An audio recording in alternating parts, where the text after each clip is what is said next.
Saturday was Go Fest, which it happens once a year, and Tina and I were getting ready, and I brushed my hair down, and I looked in the mirror, Yeah. and I was like, Deathless. And like, cause that's basically Deathless is basically me. Douglas is Yeah. basically me. And so my hair is down in the mirror. I'm like, Deathless. And Tina, like, without missing a beat, she just goes, Buttless. And I'm like, I'm like, why I didn't sign up for this attack. I didn't realize we were at war. This wasn't burn hour. This was it was such a funny, like it was like she didn't even miss a beat, and I was just like, damn. And I just like got in the shower like all pouty. Oh my God, that's so funny. Like, thanks. I mean, I resent you for this very accurate, harsh remark, my wife. So if you also have issues with not having a butt and being obese, I don't know. The Todd Banner is a frog. You also have no butt and or frog butt, or just any other issues, just join us for the show. Let's get to the show.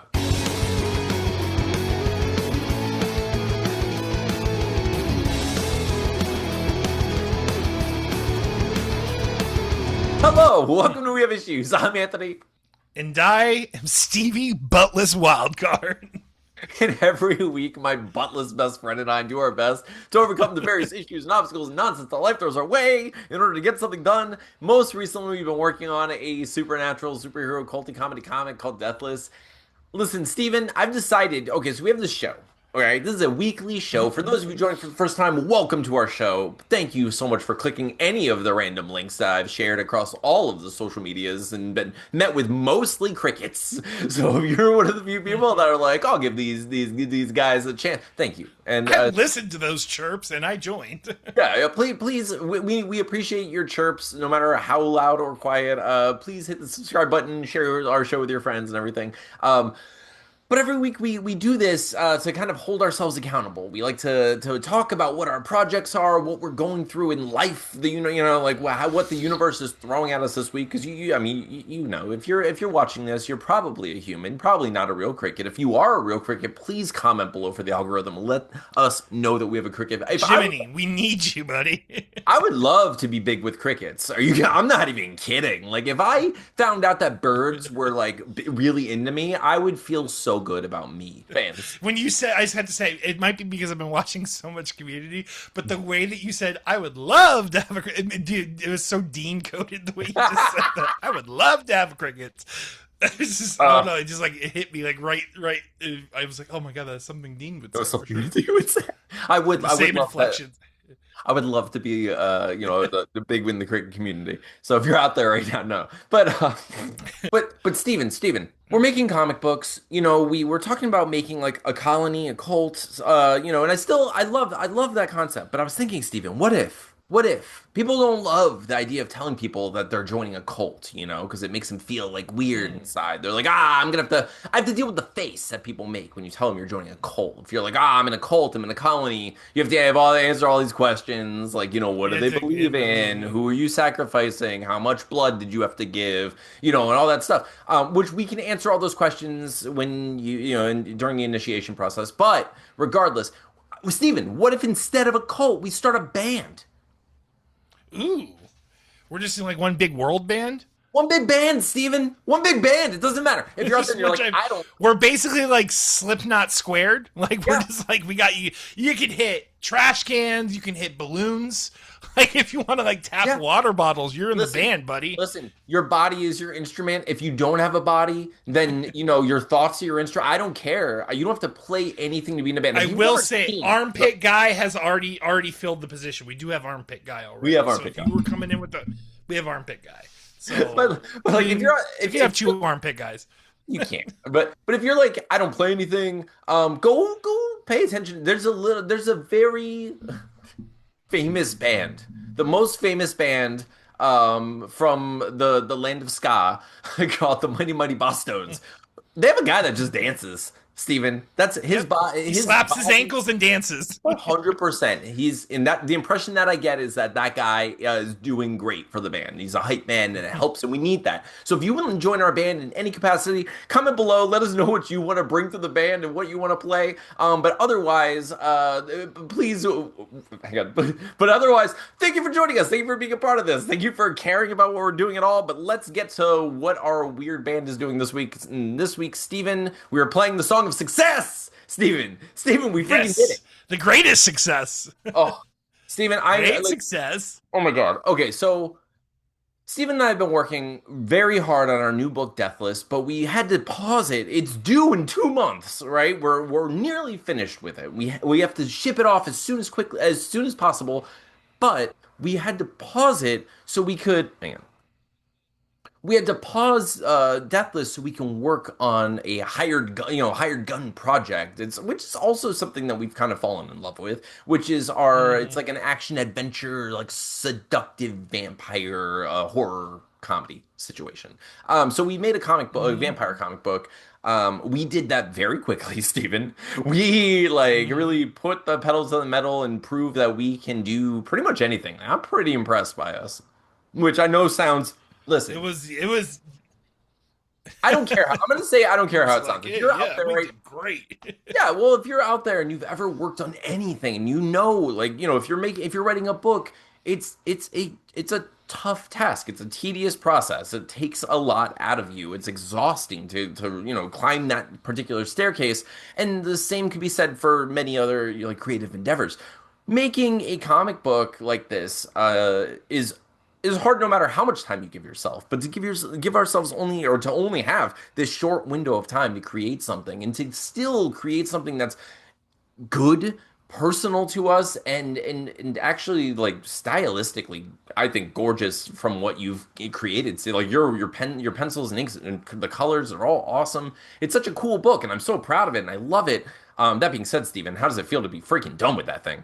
Oh my god! It was like literally like a true weight lifted off my back. Like once I finished the final page, and thankfully the final page was like what I was already anticipating it being, like a lot of like full color, Yeah. nighttime scene, and it was like such a great last page because it was like the easiest page to color, and yeah, dude, it was so good to get it all done because we basically colored the whole thing that week. Yeah. So Oh yeah, my God. that was awesome. It was funny. It's like a blessing and a curse because like I got sick last week and I was like, I'm just coloring. And like it did help because I was able to get a lot done just sitting on the couch and working my butt off the whole time while I was, miserable. Um, but I'm so thankful to be done with that. And I am ready to finish Deathless. So for those of you who don't know, our comic book Deathless is a supernatural superhero culty comedy comic. It's about a D&D party, a Dungeons and Dragons party that basically tries to perform a real spell, and it surprisingly works and gives them all supernatural abilities, but sort of forces them toward the tendency of evil, with the exception of one person who gets possessed by this sort of supernatural ancient entity that's only job is to kill the people who do that spell, who happen to be his Yep. best friends. So If you have powers, you now die to whatever weapon he grabs in the room. yes. So it's basically it's a fun action horror comedy book about a guy who has a thing in his head, an entity in his head that's making him try to kill his now superpowered best friends. It sounds insane, but so does the Ninja Turtles. It's a fun book. The first issue is available on Amazon. Honestly, if you just email me or email us at wehaveissuespod@gmail.com and ask for issue number one, I'll just send you a PDF of the issue so you can see what it's all about, and then maybe you'll be interested in our, getting the rest of the issues. We are now working on issue 4. We are very close. It's only a 5 issue series, and then once we're done, we're moving the freak on, Steven, and I can't wait. I'm super Mm, excited to be able to like write again and do other things. We want to make a movie. We want to make next Bullet and the chapter. Beast. We want to do, yeah, we like exactly, dude. The next chapter, the next book, the next the next adventure. But we're celebrating today, and often when we celebrate and we go through these sort of weeks where it's just like work intensive, I don't have a lot to talk about, to be honest with you. I hate to say it, but Yeah. like, the truth is, Not a I lot of stories coming out there of those weeks, you yeah, know? well, because those weeks are literally just like nose to the grindstone, like just sit there, we just color, we just draw, we just letter, we just get it done, and then we rest. It's like it's a lot of Mm. work. All of my focus went into it. I barely thought about anything else. I mean, I had a couple of little things like say like the closest to like a story thing that happened to me this week was actually this. So I won't tell like the like crazy backstory of it all, but I recently, so when I was sick, I was like, oh, I'm gonna write this, or I'm gonna, work on this comic book. And then I was like, I don't feel like watching anything. I'm just gonna read. So I started reading comics, and whenever I could. And I was like, oh man, I really love this character Etrigan. I was like, I want to read some of his old comics. Dude, I found out that in 1986, the creator Matt Wagner, who created, I don't know if you can see it, but they created Mage. It was like one of the first comics I ever really got into, was along with like Madman and Scud and stuff. He Hmm. wrote and penciled a whole like demon series, like 4-issue demon series, all about his backstory and stuff. And so I was really excited. I was like, oh, cool. It's like Jason Blood. If you don't know the demon, it's this guy, Jason Blood, who way back in arthurial times was bound to a demon by Merlin the magician. So Merlin the magician was like, "Come here, demon. Come here, Jason." They put them in one body, kind of like the Hulk, except for it's not like, oh, he just becomes this demon when he's mad. He has to summon the demon to do something, to come to Earth, but it's with like an invocation spell, So he says like, "Gone, gone, the form of man, rise again, the demon Etrigan," or whatever, And he becomes Etrigan. He's not. It's not like Bruce Banner and the Hulk. It's a different thing. Essentially, Jason Blood like goes to hell or something. Like he's gone. It's just the demons on Earth to perform a task. Swapped. Yes, they swap like a Meeseeks of from hell. Um, so anyway, I was like, I want to learn more about this character, and like I love him. So I found this series. Dude, this is the only reason I'm telling this. I understand it's like a little in the weeds. I'm not gonna like talk about the book a lot, but I just wanted to tell people because I think this is cool, and I like when I experience something like this in the world. So I went on eBay and I was like trying to find this series, and I kind of found some, but some were expensive, and some were like inexpensive but really poor condition, like terrible condition. Mm. Um, so I was like, I don't want to get that. It's just trash when it arrives, and I can't even read it. So I found one. And I was like, oh, this guy seems cool. I'm gonna like, I'll buy from this guy. So I buy this comic, dude. This guy sends this. So I get the comics, okay? So I get these like really awesome Etrigan books, and dude, he sends a handwritten note with the books, okay? And I'll just tell you, I'll just read Okay. the part that I thought was really cool. Um, so yeah, he's like, thank you for your business. One of the cool things about DC during these days was that they seem to let the creators work on their passion projects. And then he like goes into a little bit of the history of like how the book was created, which is neat. And That's then so cool. dude, and then he says, I bought these. Hey, let me see what it says. Oh, I bought these brand new. Now you are owner number two. It was a great time to be a comic collector. I'm glad your discerning eye tracked these down and got them. All the best. Like, it's just so cool Wow, because that's so cool because you know it was like another really cool person in the world who parted with something that was a part of them. yes. That Yeah, they dude. Yes, and I it's love that. awesome. It's like gave me like, and I know it's cheesy and I'm old, but like, dude, it gave me goosebumps to read that because I was like, it wasn't just like buy from us again. We're really blah blah blah. Like, give me more money. It was like I bought this book when it was fresh off the shelf because I thought it was cool and I really liked the creator stuff that they were doing at the time, and I've had them ever since. But obviously you're interested in reading this, and I put it up there hoping to find like someone who would want to read this because I want to share it with people in the world. And I freaking love that. I'm just like, that's exactly what we should be doing instead of like encasing them in plastic and being like, give me $4 million. Like I Hmm. want to read it. I want to participate in what this thing's trying to do. Anyway, I just thought that was really cool. That was the closest to a story I have this week. Other than that, dude, we have questions from our fellow our soon to Ooh. be bandmates, but also questions from the colony. So We got questions from the guitarists, from the banjo players, from the vocalists, heck yeah. So from would the you would plastic you bottle smackers. Steven, since it's a band, that we're forming. Would you hit us with a sweet Questions from the Colony song, which, by the way, I'm assuming the Colony is the name of our band. But It's the colony, obviously. yeah. So you gather around the campfire and you think, hey, I got a question for you. Guess what? You're in a colony that answers questions asked of it because it's questions from the colony with Steven and Anthony. Steven's the best water bottle player in the world, and we're gonna answer your questions. Boom. That was perfect, Stephen. No notes at all. And this is just a taste of what you get from our band. Just join us. Let us know below. Comment below. Let us know what you're going to play. Stephen just played a water bottle. Anything's possible. I played a water bottle. It's called the water bottle metronome, baby. That's right. So we every once in a while, Steve and I will give people an opportunity to ask us questions. You can ask us anything you want. Feel free, once again, to ask us questions in the comments. Even I'll write it down, make a little document, and we'll figure it out. But for now, we do have some questions that come from X. So our first question comes from my wife, KT Carlisle. She says, "What's your favorite part of the creative process? Ideation or creation? Why?" Do you have like an answer for that, Steve? I do like the idea. Like, I'm assuming ideation, like the coming up and stuff, Yeah. like the laying in your bed at night, and like I will say like some nights you ever like lay down in bed and you have like that anxiety, that fear anxiety for no reason, where it's like, oh, like I don't know, like is there sounds out there, like just any kind of anxiety. Sometimes I would get like really worked up before bed. And like I would actually just like kind of jump into that like clans thing or that mass thing, Oh yeah, and just like live in that world for a second, and it was pretty cool. Like so, like I think creating the universe and creating the world is like a really cool way to isolate from a reality that I don't want necessarily to be in. So I definitely think the ideation of it is really is cool, is nifty. Yeah. No, I definitely.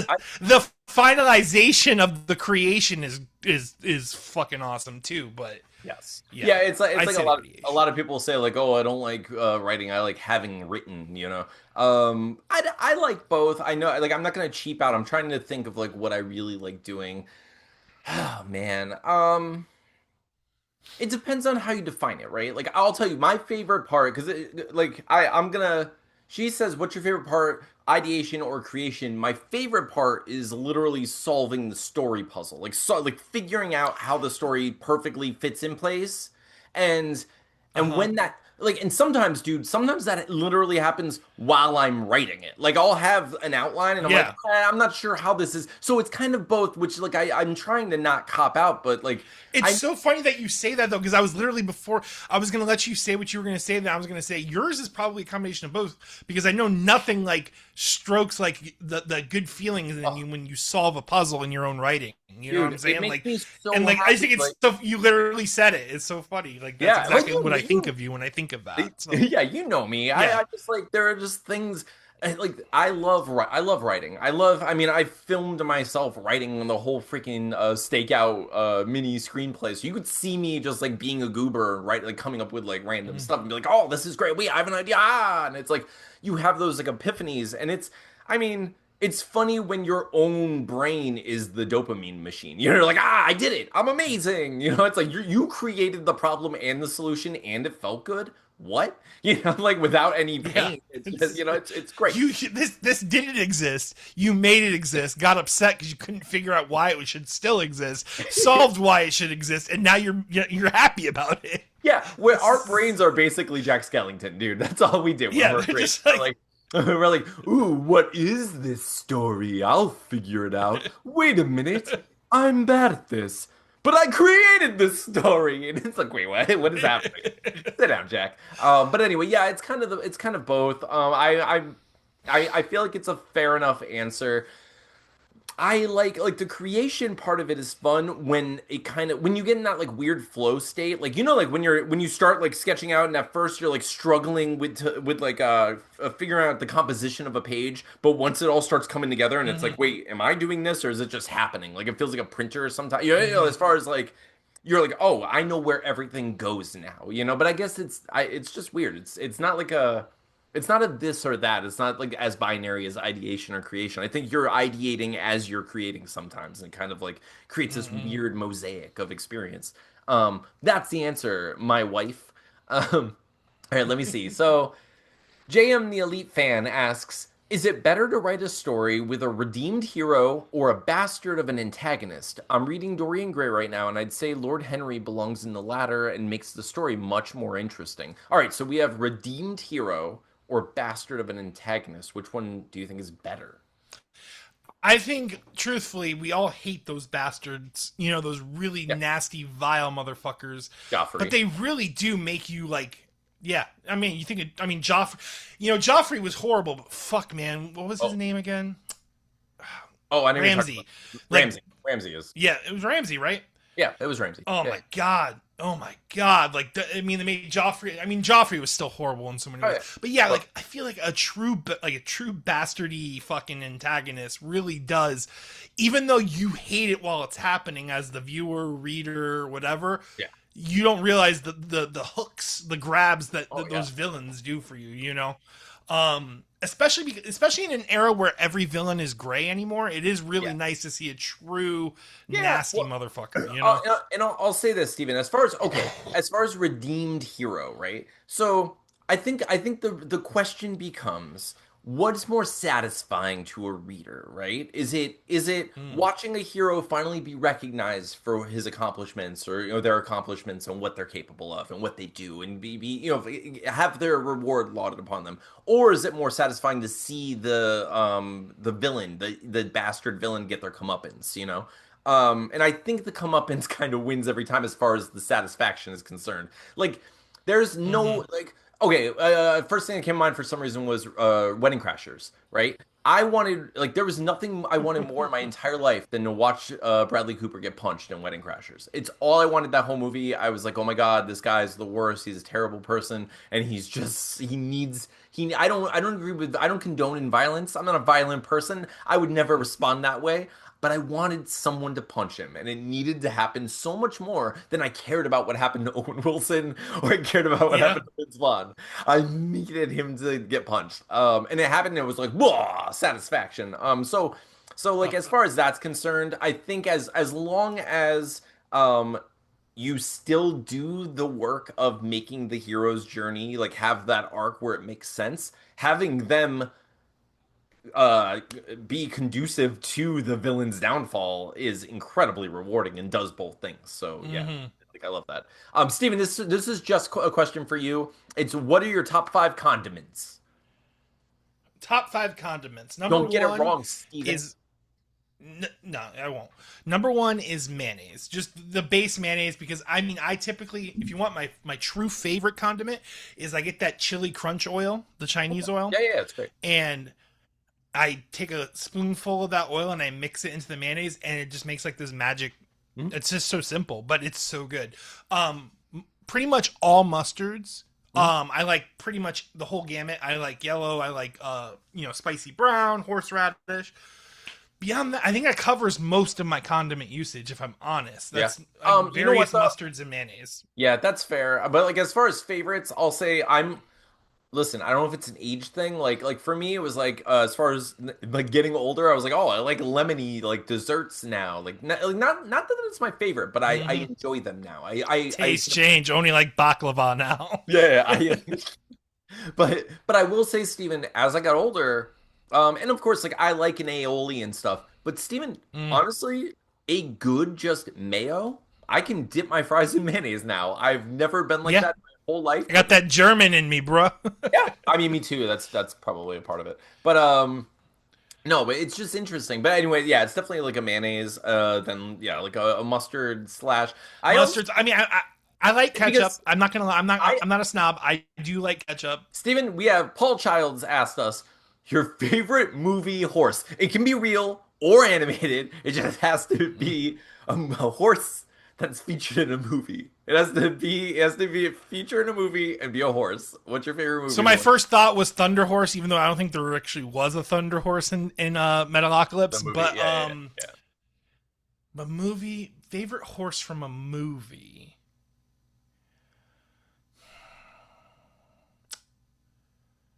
gonna say Pegasus from the Hercules movie. Yeah, That I'll allow it. counts. I'll That allow it. counts. I'll allow it. It's just as real as like Artex, from Neverending Story. And that I will Oh like man, obviously Artex like broke every child's heart, Like we saw that and we're all like, I don't like this. Why are you doing this to us? It's a dude, fictional I story. forgot how soon it happened in the movie too. Dude, Like, it's because crazy. I decided to watch. Yeah, I decided to watch that. I'm like, hey, kids, you've never seen this movie. It's old. It's gonna look dated, but this is a great movie. And yeah, I forgot how quickly it Were happens you, in that movie. I'm Steven, like, oh my god. Steven, were you I was shocked. I'm not gonna lie. Were you shocked as I was when you saw the Sphinx boobs? Because I was shocked. Those Sphinx are stacked. Those Sphinx. He walks by those Sphinx and he like looks up at them and they just have these massive breasts. And I was just like, how, as a child, did I not notice that at all? Like it was like like adult jokes go over. It just it's like the bullet missed just right before puberty when it Yeah, soared right over you. yeah, Like 100%. another year or two, and that scene would have completely been viewed. You would have stopped the movie there, looked, Oh, rewound a little bit, and things would have 100%. happened. Like, Are you kidding me? but Like that was, it's just it was so people great. don't Like, know what the world was like pre-internet. oh, it was wild. But yeah, I rewatched that movie not too long ago, and I saw that, and I was just like, how is this real? And it just blew my. If you haven't seen the Neverending Story, first of all, just go watch it just to watch it. It's good to have those experiences I with would both love, media, I even would though love to see the behind the scenes of that it is. situation. Like, you gotta make them massive, Johnny. Johnny, listen to me. You're thinking these sphinxes, they gotta got big boobs. No, Johnny, they need to be fucking massive, okay? I want a kid to not even notice them, and then when he's adult, look back and wonder why he didn't notice them, okay, Johnny? They need to be massive. Oh, the never-ending boobs. So anyway, yes. Those are okay, good horse answers. We did it. Let me see. Okay, this is a good one. Steven, I actually love this question. I almost want to save it. Let's save it for last. Let's save it for last. The next question was T. Rogers says, "Did Manilow know you raided his wardrobe?" That's from Breakfast Club. Thank you. And the answer is no. I'm good at my job. I sneak in and I steal his, flair. Our good friend Daily Downing says, "Deep breath. Really? Kickstarter tips. I've been putting off the endeavor, but I may not have a choice soon if I want to get some authored things out of printing slash distribution limbo." I can answer this. I can like tell you exactly how to like make a Kickstarter successful. To a pretty reasonable degree, I think. So, number one, know exactly what you're trying to fund. Number two, be as reasonable as possible with the amount you actually need. Number three, look at similar Kickstarters that are doing the thing that you're trying to do, or at least in the realm of what you're trying to do, and get an idea of how they're doing it. It's preferably the successful ones, but also just to look at a whole spectrum of them to see, what works and what doesn't work, right? And obviously try to model yours after the ones that are doing the best. With consideration for, because I noticed like Steven, like when I looked at ours, like trying to look at other Kickstarters and stuff, there are some that are from like pre-existing IP, like they bring their own fan base. Like there's a world's difference between what Olin Rogers does for Final Space and what we can do for our books, given our Mm. limited bandmates. And then begin talking about it. Not talking about like the Kickstarter specifically, but talking about your project, talking about what you want to do, talking with everyone you can, get it out into the world, make friends and connections, and get your network growing. And that's on the side. And then while that's happening, create all the art that you're going to need. And there is a lot. And I know what you're thinking, like, oh, I can't do this. I'm not an artist.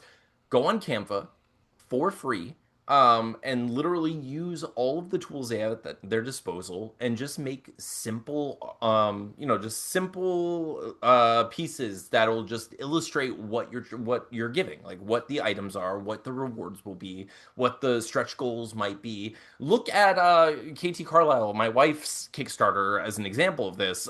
We went through this whole process together, and if you see her Kickstarter has been like incredibly successful, thankfully. And thank you for all thank you all for showing up for that. It really means the world to us. I'll post the link below so you can see it, and also if you haven't had a chance to go back it while it's up, please go back it. There's still time. But yeah, take a look at that. Look at the way she put together those all of those pictures. It looked at how the story was written, not the story of the book, but the story of what you're trying to create. Because telling people what you're doing and how you're planning on doing it means everything. So do Hmm. that.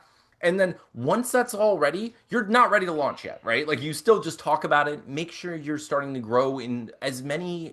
Don't stretch yourself thin. Don't if you don't have time to be on threads, don't be on threads. If you don't like making videos, don't go on TikTok. But if you can, if you want to, or if you have any capacity at all for things like that, go on to things that you can.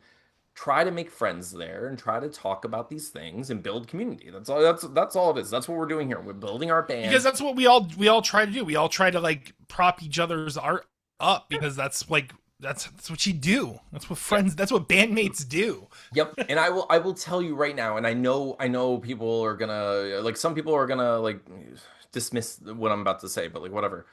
Be positive about it. It doesn't mean like, oh, fake it till you make it, and like you don't have to be woo woo and weird or manifest it or whatever. But literally do the thing that's necessary in order for it to be successful, and it will have the greatest chance to be successful, right?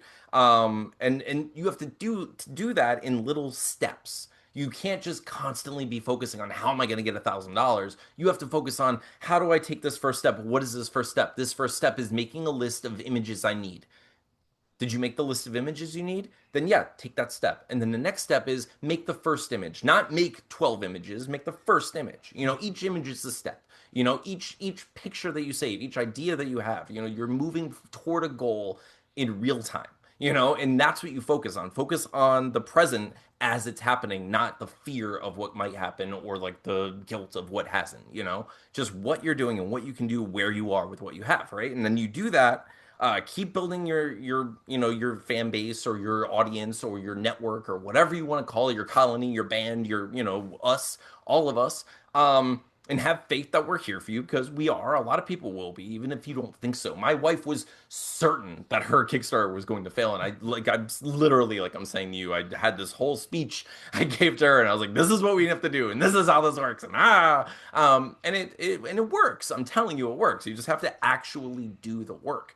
And then you put together a video. And if you don't know how to put together a video, you can talk to me about it. Go ahead, text me, message me, or like talk to me on X, and I'll talk you through how you can do that. But you can also there are endless, like free programs for editing. There's what is it like Clip Studio or not Clip Studio? What's the CapCut? Is it CapCut for Apple or whatever? Yeah, There's CapCut's for editing video. Yeah. yeah, so it's like CapCut, there's DaVinci Resolve for desktop. That's what I use for this podcast and like pretty much everything else. But there are so many awesome tools at our disposal now that and you can use them. But here's the thing, that's why I said you're not ready yet. Don't rush it. And I understand everyone wants everything to happen right now, but treat it like it's a traditionally published book. Like if you were trying to be traditionally published, no matter what step you were, like where you were in that process, it's going to be time consuming, right? You send off to an agent hoping to hear back from them. It takes freaking forever, even when it's successful. Then it's finally successful. You hear back from them. It takes a while to actually do anything. Then they start putting you out in sub or editing. It depends on where your products are. But no matter what, it takes a long time. And then if someone eventually buys your project, it takes even longer. So then you're looking at like years out. It doesn't have to be years out, but just remember that like time can be your friend as much as it is your enemy. Like Mm-hmm. you have time. We've taken time to make our comics, and yes, it sucks. Yes, we want to do it faster. Yes, we want to do it better, and we will, and we are, and you will too. But just do what you can right now and work every day toward that thing, and you will definitely do it. But once you have all that stuff, once you have your story, once you do all that and you think you're ready, you fill out all of the information on the Kickstarter, you create a pre-launch page, and then you do that for at least you do it for like 30 days. And you just pre-launch where you still talk about it, you still build it, but now you have a thing to show people. And in your pre-launch page, I will tell you a lot of people just have a little thing that says like, "Oh, this is coming soon." Don't do that. make your pre-launch page a snappy version of your actual Kickstarter. So like use your pictures that you sent, like get people excited about it, hype it up. It doesn't have to be just text. The whole point is to get people. It's a movie poster for the movie that you're going to show people, which is your book or Mm-hmm. whatever you're going to sell. So you want to give people that awesome glimpse of, the taste of what they're going to potentially be able to be a part of creating. And people will want it and think that people will want it, and that's why you make it, because that's why you're making it, because you want it, right? So just imagine that you're writing it for a billion dailies out there, and you're getting them excited for the thing that you're making, because there are a billion dailies out there, as much as there's only one, obviously, daily. But like there are other people who are going to be interested in the thing you're doing. I promise. Because I mean, if we're over here, we made a semi-autobiographical time travel graphic novel musical, and people showed up for it. We made a supernatural superhero cult comedy comic, and people showed up for it. And it's not because we did anything beyond what I'm telling you now. So just do those things, and in addition to that, do whatever else you think to do. I don't know everything. I just know what works for me and what's worked for my wife and what's worked for other people that I'm close to. So like you can use what we know, take what you know, put it all together, and then once you get that pre-launch page, start sharing it, get as many people hyped up about it as possible. Don't get too concerned about the number, just like let it go, and hopefully you get to like 30, maybe 50 pre-launch people, like people pushing that button, which means they're excited for your project. And once that happens, you can feel pretty confident that you're going to launch. Now when you launch, you make updates, and we'll talk about it then, but look, that's in the future, Daily. Once you actually launch your project, I'll tell you how to make it more successful then. But I feel like I've been talking for a while, so I love you, and I wish you well, and I will do anything I can to help. Just ask specific questions, like personally, so I don't feel like a jerk. All right, let's see. Next question. Steven, this is just for you, because I talked for way too long. What are the best ways to subvert like fantasy tropes? What works? Like, what's a fun thing to subvert fantasy? Ooh, this is a horrible question for me. You got Best way to this. subvert a fantasy trope. You know what? Instead of a dragon, what if you put a wolf in there, huh? No, I'm just kidding. They do. Oh, they do wolves. They do wolves too. Oh fuck. Griffin. Oh, they fucking do griffins too. Um. So I'm. So what I say is, you take the princess and you just make it a prince, and guess what? He's being saved. But no, they've done that. Okay. Well, I got nothing. All right. Okay. Um, Honestly, I think the You best way watch Lord of the Rings and then you do the opposite. So much so that people shun you from the fantasy genre altogether, because that's like the Bible of the fantasy genre. Oh my god. That's what I would do. Hobbits, giants. I mean, come on. Wizard? Nah. Rogue. Mercenary assassin comes in, says, yo, we got to get rid of this ring I stole. Okay? Boom. New, fresh story. Fantasy trope subverted. It's true. It's a good point, Stephen. Subverted. I think the realistic answer is whatever seems cool. Do the rule of cool. It works in D&D. It works in all fantasy writing. The idea is whatever you actually want to do, do it. If you just start throwing spaghetti at walls and something awesome will stick. That's the reality. Like what works in the actual world that you're creating. I would say it's better if, at least for me, it's better if the subversion comes from like cool individual choices and not, oh, look at this world where, like it's much cooler for me if a barbarian wants to be a bardbarian because he really loves playing flute or whatever and he was always made fun of, then all barbarians are musical in my world. Look at the subversion. Like, I don't love that. Like I like the idea that it's this one guy doing this thing or this one character, finding this different way to live. So yeah, but honestly, I think you know the answer is just take what people know to be true and just make it more fun. Because that's all it is. It's just, But make it. I think it has to make sense, right? Like, oh yeah, of course. I think the biggest problem with like this, like especially with Game of Thrones towards the end, like the subversion just to for the subversion, like it was like way too much. Like make it rewarding. I think that's the thing. I think if you're gonna turn a trope on its head, you gotta like make it worth it. You know what I'm Yep. saying? Like make it have value. Like make the character doing it make sense in doing it. Not that it should come out of the blue, but not in a sense that like, oh, nothing up into this moment makes it, it has to make sense and it has to have the nuance of what you're writing, but definitely, don't just do it to do it. Yeah, I think absolutely. I think like a fun way to subvert the expectations in fantasy is basically just thinking of like filtering perspective. I think works best for me personally. Like normally, obviously it's like, oh, you have a hero who goes on a journey and they discover, something that they have to save. Oh, there's a cave. They have to go down the cave, but something's going to stop them, and they find the thing that stops them. And there's a reward. Then they have to escape. But oh my God, they're going to get stopped. There's a hero's journey no matter what. So making the hero interesting is what's important, So it's for me, like when I played Dungeons and Dragons on Critically Stupid, I played Arnold the Bard as if he had no knowledge of magical stuff aside from the magic that he had. So like every time he learned that vampires were real, he was like, "Oh my God, what do they do?" Like he was just like really excited about them. Whereas everyone who actually knew was like, "Oh, you're an idiot and you're gonna get murdered now." So it was just like it's interesting to see the world through the eyes of that character who gets to both explore it for our sake, but also experience it for his, like that stuff's fun. Okay, Stephen, for our final question from the colony, I think this is definitely in your wheelhouse, so I will throw it all to you, and I love this, and I can't wait to hear your answer. Stephen, our friend Sky Blue, Trish Allman asks, what skills do you think are critical to have on your zombie apocalypse team? Ooh.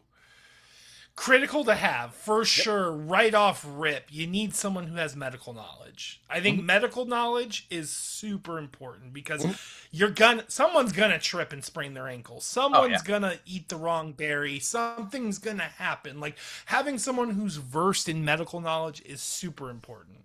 Yup. I would say. Secondly, you need some sort of survivalist on your squad. Like you need like someone that like knows like how to read the land or like hunt a little bit or also knows how to use weapons pretty efficiently. I feel like medical and survivalist, those are the two you really need. Everyone else are just fun characters for the ride. You know what I'm saying? Like once you have those two nailed down. So okay, Steven, but here's the thing, like survivalists and medical aren't necessarily the best at protecting you from zombies though, right? No, but I'm already assuming if I've made it this far, I'm in a nest egg. I'm in a group. Okay, we got numbers. All right. Okay. So just having numbers isn't enough. Yeah. But well, it's not enough. Well, okay. I started laughing because I was thinking, okay, Steven, so first of all, you need a cleric, then you need a ranger, right? You're gonna need a barbarian to protect you, and at some point, once you feel safe, you need a bard to keep morale. Right? Yeah, you need some entertainment, right? You need some nightlife.